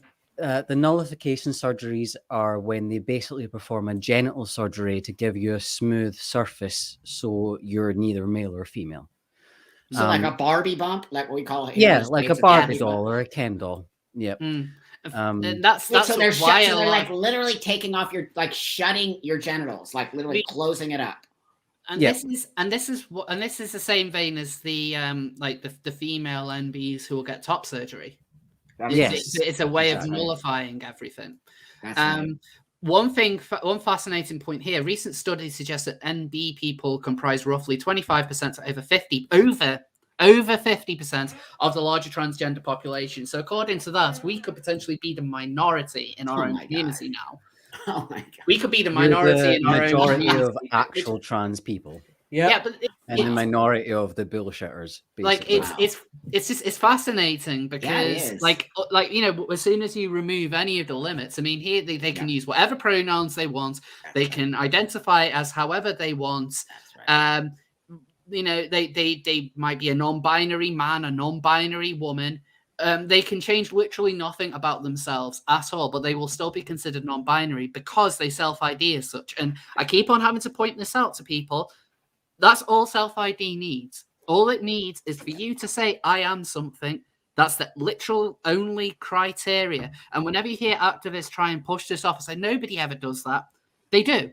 They do this. Like, again, ask my friend Proper Horror Show about the people who would turn up to roller derby when she used to play roller derby. Like, there were people who would really take the piss out of that, but that was the way they identified. Nobody questions it in these spaces because these are the politics that they push. And when they get this into institutions, they don't question it either when they have no understanding of what any of this means, which is why I have to go back to what does neutoire mean? What does it mean to be polygender? What does a gender fluid transition look like? There are no answers to any of those anywhere at all because nobody actually understands any of this because it means absolutely nothing. That's Word. Shame on them. Salad. Shame on them. Shame.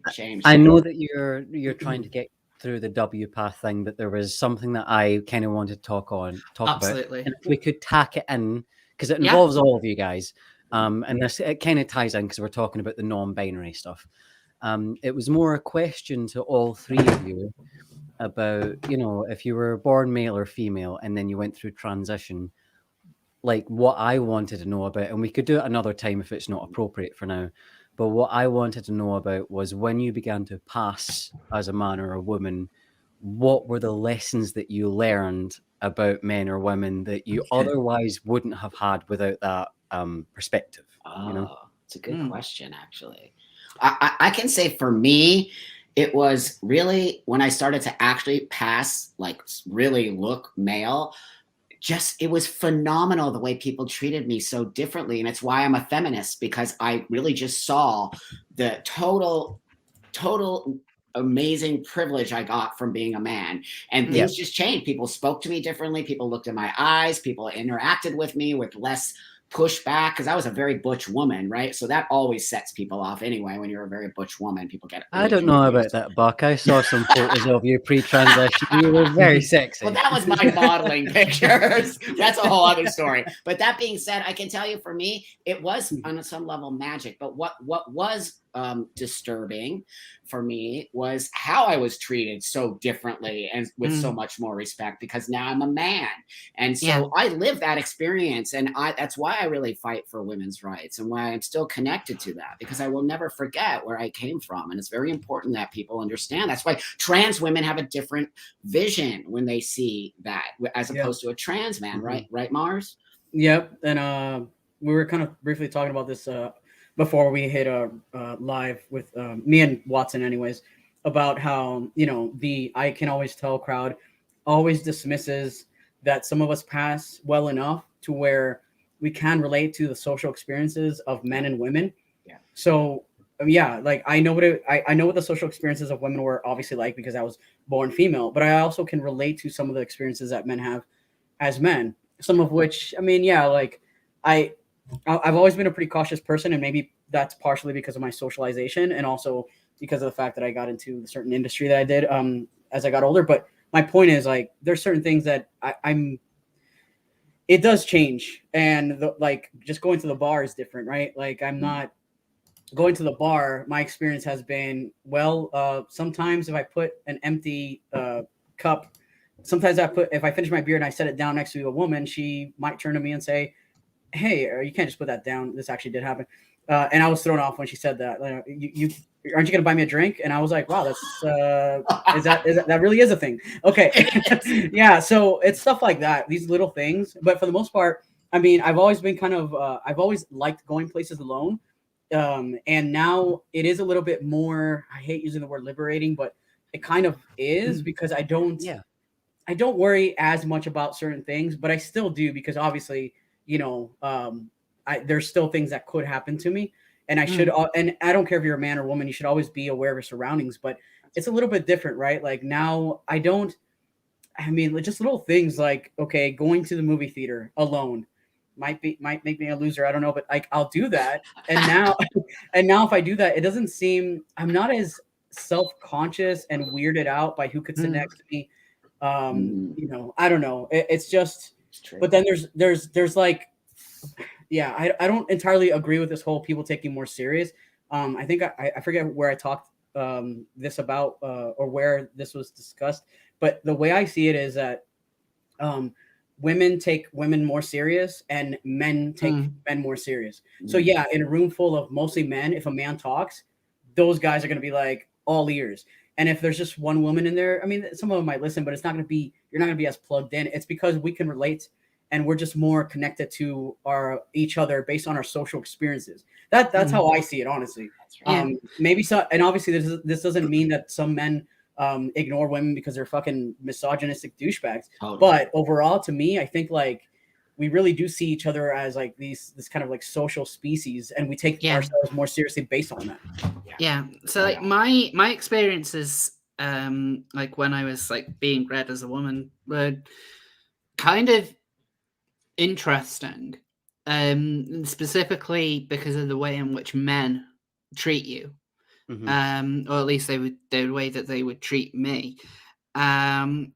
One thing which would normally stick out with me is like my time when I was living in Camden, and like if I would go to Camden Market, I remember specifically one time there was this like barbecue stand, and they had like brisket and stuff, so you could get like a brisket sandwich, and there were two guys in front of me, and the guy served them, and then when I got up there and I ordered, he actually gave me double what they had and then apologized for one of the bits because it was a little bit burnt. And I just kind of remember thinking, like, that's really, really weird, because that wasn't just like a little bit more. That was like, twice as much as other actual paying customers. And you would start to, the men who will like start to give you things, and become a lot more easier. Like, they will just buy you a drink, or they will just give you, they will just start giving you more and more. But then on the flip side, you then also get the fairly nastier side of things. You start to get the street harassment. You get there are several times if I would just be walking home by myself, and then a car filled with men with loud music blasting will pull up nearby and will try and get you in the car, or people who will try and follow you home. And those, like, did you see that juxtaposition where prior to transition, your fear was maybe a bunch of drunk guys would kick the shit out of you because they had a point to prove, whereas when you transitioned and started to pass, the fear shifted, where it wasn't just, oh, they might kick the shit out of me. The fear was they might do worse. yes, Yeah. like the actual fear of being raped is very, very real. And there have been instances where I have been genuinely terrified that something like that could happen. So you see these various different extremes from men. I don't want to paint it as like, it's, men start treating you awfully like an object, because that absolutely does happen. One time I was going into Waterloo Station. There was a guy behind me. He was actually really good looking, and he was like quite smart, and he said something to me, and I didn't quite catch what he had said. And so, like, I asked him to repeat it, and he was just saying, "Oh, I think you got really hot legs." And I was like, really creeped out by that. Like, just a few seconds earlier, I felt like, like, I wasn't sure what he wanted, but I was thinking, that seems like a normal, put together, fairly handsome man. And then he just instantly comes out with that, the very first thing he says to me. And I kind of think, like, I genuinely don't know what my reaction to what the reaction he wants from that. You can never know what reaction, because whenever those things, I mean, those things started happening to me when I was 13, 14 years old, Yeah. and before you're even a sexual being, and older men are saying all these inappropriate things to you. And there's this story where it's like, oh, if someone says that, stand up and slap them and identify them and tell the train or the bus or whatever. You don't. You freeze up and you get off the train and you don't speak about it. Yeah. That's the experience. That's right. When I first transitioned and then I got into doing my work, and then I started dancing at gay men's clubs, and I started getting a gay male following. And I'll never forget, I danced at one of the biggest, I was like a go-go dancer kind of guy. And then I was at a big, huge club in New York City, 10,000 men. And I was naked with just boots on, right? And I went down to the crowd to dance and have a good time. And so many dudes were like, grabbed me. I had 30 or 40 men grabbing me. I almost got raped. They were actually picked me up, pulled my legs apart. They were all going at me until the stage manager came in and said, "Buck, where have you been? We're looking for you." I'm like, I was that close.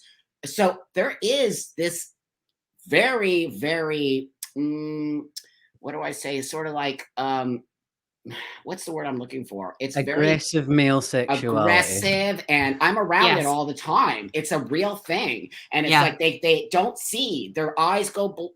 It's so insane. Like, I'm like, what's happening?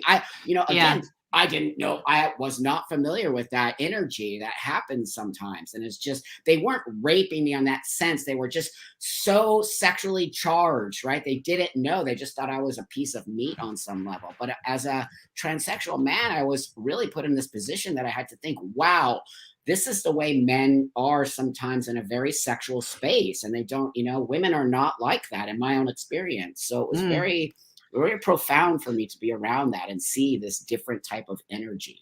Yeah, like it is very strange. Especially as like, I mean, one thing which I can kind of give some credit to some like the trans rights activists, when like gender critical women might say, like you'll never experience like any of the kind of misogyny that we experience. Right. Like I would confidently say that I have. Yeah. Like I haven't right. grown up with it.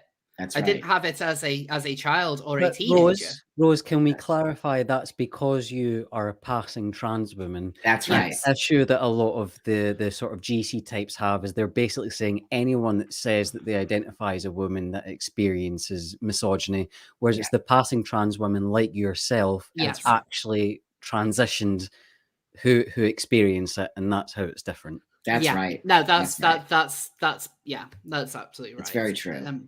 Yeah, because like, yeah, it is. There have been times where you see like some of the nicer sides of men. Like Of I course. remember one time, like there was one guy who tried to follow me home, and I hid in a corner shop, and I think there was just the shopkeeper there. And he actually, went and stood by the door. Like I never asked him to do anything. Like I went in, and like he could tell that I was looking nervous, and so he went and stood by the door and waited for the guy to walk off, and then he offered to like walk me home afterwards. And and this is like a real kind of community man from that area, and like he made me feel very safe. And so you do have things like that where you do feel like like there is absolutely a chivalrous side to men, but you get to see a lot. I mean, like I felt a lot like pre-transition, I would see the world in a much more neutral view, like the way in which like there wasn't really one extreme or another in the way that a man would treat you. Whereas when you transition and like, you're seen as a woman, then yeah, there are people who don't really, whose reaction to you doesn't change.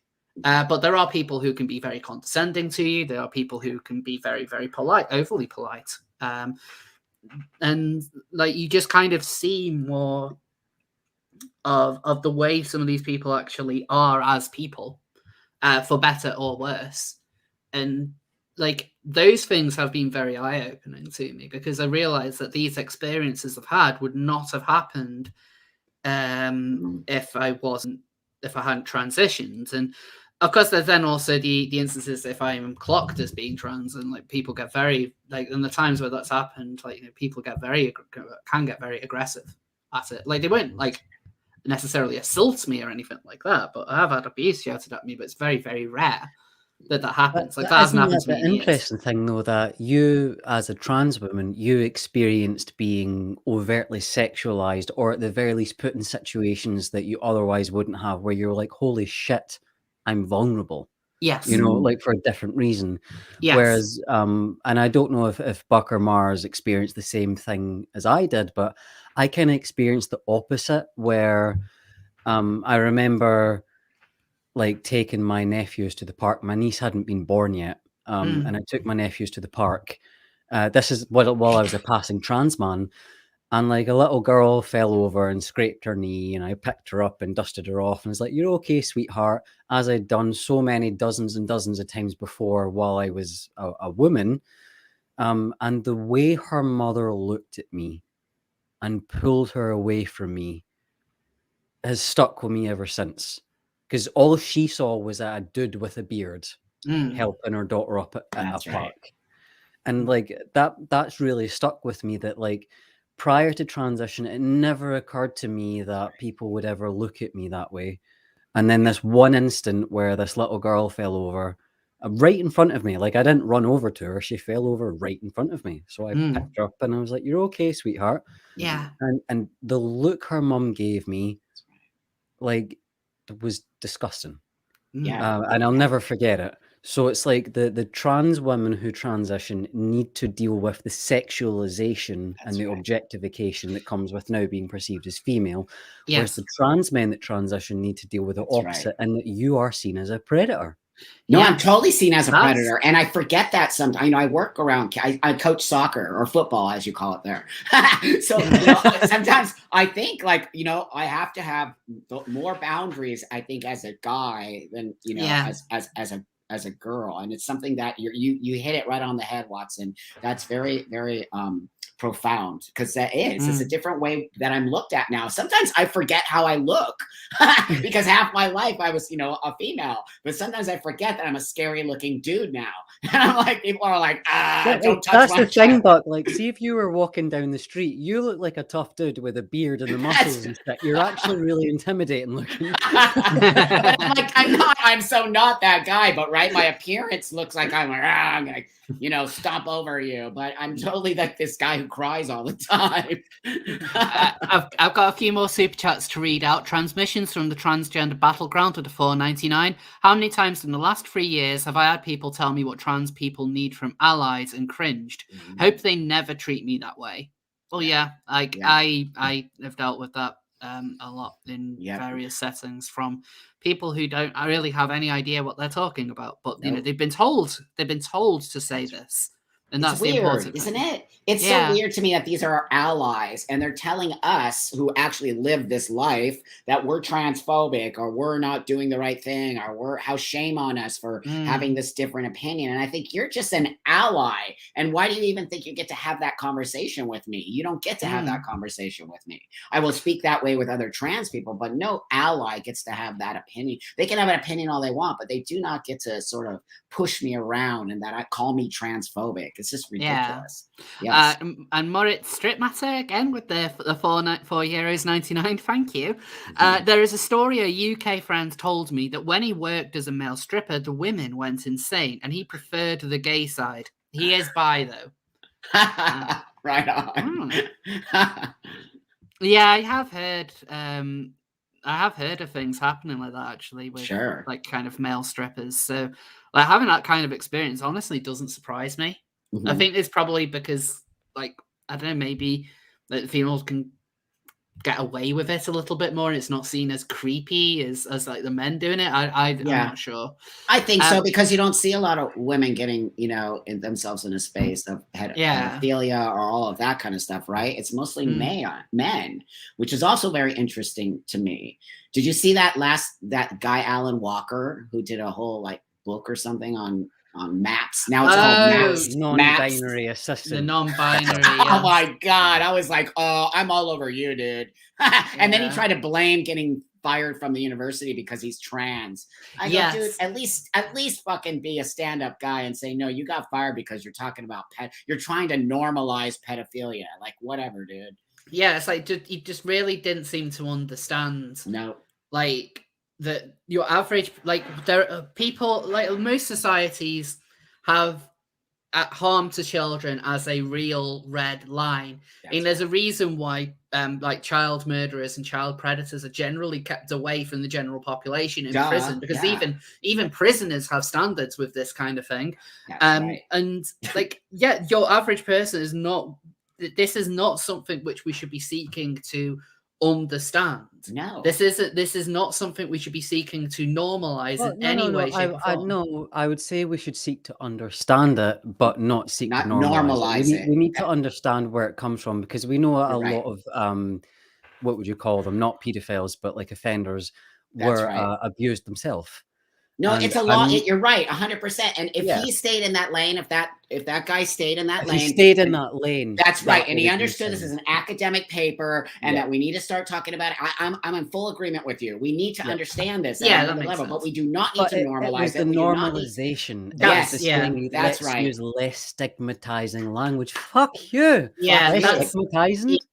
Yeah, sorry. Like, you're absolutely right. That's what I meant to say. But yeah, that's what they're trying to normalize. Everything. Yeah, again, like this, as I mentioned earlier, this is nothing new for queer theory at all. Right. I mean, hell, it's a logical end point for a lot of what it is that they want to push, which is like complete destigmatization of sexual taboos. Like, there's that book that I've been meaning to do a video on it, which is called "Towards a Gay Communism" by Mario Miele, who's considered like one of the forefathers of queer theory. And the guy talks about how society should be more accepting of fucking dead bodies, eating shit, fucking children. having sex with parents, and like all of this awful, like some of the most degenerate shit I've ever heard in my life. And then, like, you look at the book, and it's like Owen Jones gave this a glowing review. And Of course he did. And I'm like, you know, there's a reason we have rules, and there's a reason that we have societal rules, right? There's a reason for that. If we didn't have that, everyone, it would be all hell would break loose, and like it would be complete fucking into the world. There's a reason we have to have these rules and these boundaries. And you know, if we don't have them, everything is a fucking shit show. So I don't know. That's what okay. So I'm just gonna say this. I'm so freaked out by what has happened with the trans community. That's why I come and I speak and I do all these things. But I really do, in my heart, believe people are starting to see what's happening. And I really do believe in my heart that it's not going to be like this forever. And I think people are going to start putting their foot down on this because it is not okay. And we are starting to talk about pedophilia as if it's normal and that anyone could it's like, what are we doing? Like, we're literally ripping down all the societal spaces that we built in order to create a better world. And it's really scary that these people, under the guise of transgender, are talking about this stuff when it has nothing to do with what we have done to create a better space for ourselves. But can I say one thing? Yeah. You were kind of what piqued me while I was a trans man. So when I, identified as trans man, you were the first name that popped up.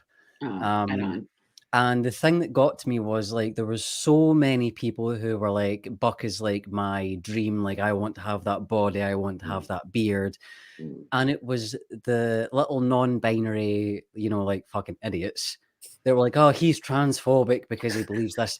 That's what piqued me. It was seeing like a veteran trans man being attacked like that, which made me sort of pause for a minute. And then I started speaking to my other trans friends, and they were like, yeah, Buck's awesome. Like he doesn't give a shit. He's not, because the whole point is, like, there's a difference between transgender and transsexual. And I understand that's been conflated and fucked up these days. But I can say, like, most of the people that I speak to, and not most of them have been transitioned as long as you, but we're talking 15, 10 years and stuff like that. Like, they're on your side, and you might not hear it because they're not like on social media all the time. I know you must get hit with abuse all the time from these fucking tits. But yeah, like, my experience in the trans circle while I was in it was that you were really, really appreciated. Thank you, immensely. Thank you. It means a lot to me because, I know that it's very divided, and it's more of the younger generation. They make, all this crazy stuff up because I'm so outspoken, and I think they want to shut my voice down. It's not possible. You can't shut me down. It's just not possible. I won't let it happen. But that being said, I really appreciate you, my friend. And, I really feel very connected to you because I think you have a lot of guts to do what you're doing, and it takes a lot. I can imagine the hate you're getting, but you are part of my community, and that's why I love and respect you, because you're still part of this community. And no matter what happens, you're still part of this community. And to do what you do takes a lot of guts, and that's what people need to see. Foremost is that you are standing up for not only your rights, but the rights of others who have been put in the same position that you have put in. And I think that's why we connected, because I do the same on the other side of that. And if we start to come together like this, you watch and see how powerful this community can become. We're allowed to have different opinions. What we're not allowed to do is beat the shit out of each other because we don't, it's ridiculous behavior, and I won't be part of it. That's why I connected to you, because I think you're smart, you're awesome, and I think you have a great future. You have a great future, my friend. Everything he said times 1,000, Watson. Yeah. You're like one of my favorite people that I've been able to, like, somehow get connected through stupid Twitter. But I think you're both just saying that because I've drunkenly messaged you both at the early morning. Like, I love you guys. Probably. Sorry. No, I was just gonna say I missed the last 10 minutes because I had to go handle an emergency. But I'm gonna guess you probably talked about how the W Path mentioned non-binary being historically in other cultures. Yeah, well, we haven't gone over them. We're gonna have to start wrapping things up relatively quickly. But just to quickly comment on that, it's a very common trend when discussing non-binary things, when they'll say things like two-spirit is that, it's a form of being non-binary, or they might mention hijra, or even in some cases ladyboys in Thailand. But these are not concepts of non-binary as the queer community sees it. Exactly. These are cultural roles that people have in a society. They are not necessarily seen as being beyond the gender spectrum in the same way that it's talked about. What a lot of these people are doing is they're just taking their own community idea and then almost doing like what the Romans did. When if the Romans conquered an area and they would incorporate the local gods into their religion, and it's a very similar kind of thing where it's like actually these are special, these are non-binary genders, but these are non-binary genders that are exclusive only to your ethnicity, which even within their own concepts of non-binary makes very little sense as to how that could be a thing. It's kind of like how they use intersex to be like, actually, there are multiple different sexes, Yes. It's the same thing. They have to cling on to this other that has nothing to do with it. It's totally separate issue. Doesn't mean that they're not like valid or they don't exist, but can we? Yeah, I hate that. I hate that they use that. Right. So we're going to need to start wrapping things up now. So it's Come now on. You guys are drunk. I know. No, I'm not. I was just getting to like my good moment. Like I feel good. Yeah. I'm sorry. Mars, but do you it's want to time. do a space after Oh my, this? that's Twitter space. Fucking Twitter space. Oh my Don't god. make it Yeah. Twitter space, dude. Guys, Exactly. it's time for the seal of the week. Oh, right on. It's time for the seal of the right, week. Yeah. And look, the dabbing seal. The dabbing seal. That's my fucking favorite. The dabbing seal. Oh his my name God. is Gorilla. Wait, is that actually real? Yes, Wow. that is a real seal That's like rescued my- by Seal Rescue Island. That's my spirit animal right there. I think we Gorilla should the seal. name him Angel, Aw, because that Oh. technically covers all four of us. Aw, it's Oh. beautiful. Gorilla, the dabbing seal. So whilst you're all marveling, Gorilla, the dabbing seal, it's now time to vote to see who gets this week's seal of approval. So I've posted the straw poll link into the chat. So go ahead and vote. So you can vote for myself, Buck, Watson, or Mars, and just let us know who gets the seal of approval this week. No pressure, but vote wisely. We went through this shit last week. Remember how pissed I was? We got Yeah, you people- guys better vote for Mars because he's going to shoot up a fucking I'm a sore field. loser. right. I want to win something. I'm a sore loser. I need to Right be on. included as a trans man. Right, me.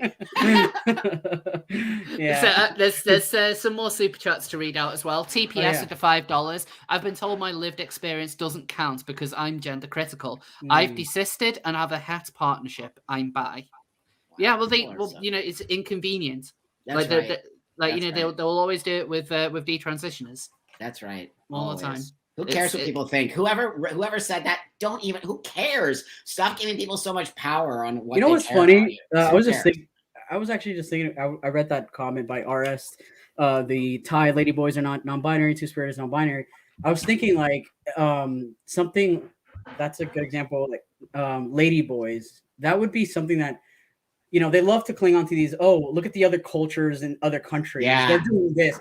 Yeah. Do you ever hear them use ladyboys as an example? Like, okay, Nope. ladyboys, that would be like transphobic for them, which is why I don't mention. But I'm just bringing it That's up because, right. like, you know what? Okay, so I'm a trans man. You could maybe a biological female too, obviously. And why is it so transphobic for me to say that I'm a biological female? Over there in fucking Thailand, they're totally comfortable saying ladyboys. That's Like, right. why?